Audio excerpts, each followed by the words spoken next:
Hello everybody, today we're going to be starting a new series on a much more recent book than the other ones. I've wanted to do Blessed John Duns Scotus for a little while now, but his writings are so complicated that I thought it would be best to start with some contemporary scholarship on him. Well, not some more recent scholarship, I guess. So we're going to be doing the Transcendentals and Their Function in the Metaphysics of Duns Scotus by Allan B. Wolter, who is an excellent scholar from the 20th century. The first chapter is on the nature of the Transcendentals in general. Let's get into it. So first, what are the attributes of a transcendental? Well, first, they're a real concept. That means they belong to the metaphysical and not the conceptual order. It's not something you make up. It's not like a relation that your mind draws. It's a thing that's out there in the world, not in your mind. Second, we have the definition of a transcendental, which is that which cannot be contained under any genus. So for this one, what we're talking about here is anything which doesn't belong in the 10 most general genera of like substance, quality, quantity, all of those things.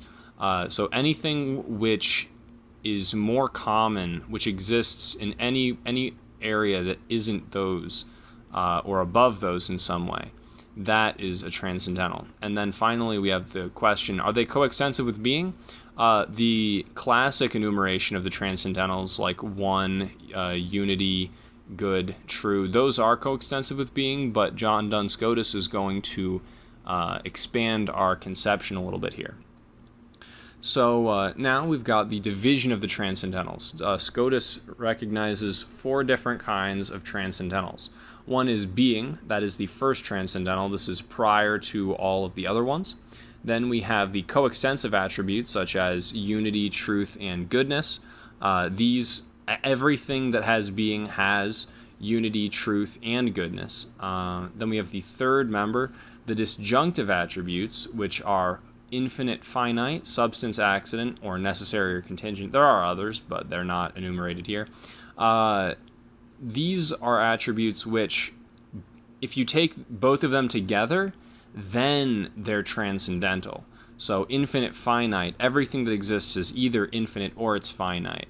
But infinite is not coextensive with being. The disjunction of infinite or finite is coextensive with being. Then finally we have the pure perfections. These are not coextensive with being in any way. They just transcend the categories by being in God. So you have some which are only proper to God, such as omniscience or omnipotence. And then you have those that are proper to God and creatures, such as wisdom, knowledge, and free will.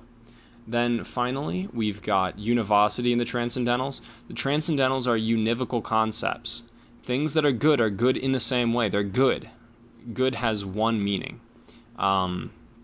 And then we've got 2 qualifications for what it means for a concept to be univocal from Blessed John Duns Scotus. What has sufficient unity that it can function as the middle term in a syllogism without equivocating, or that which cannot be affirmed and denied of a single thing without contradiction. Yeah, that'll be all for this episode. Thanks for listening.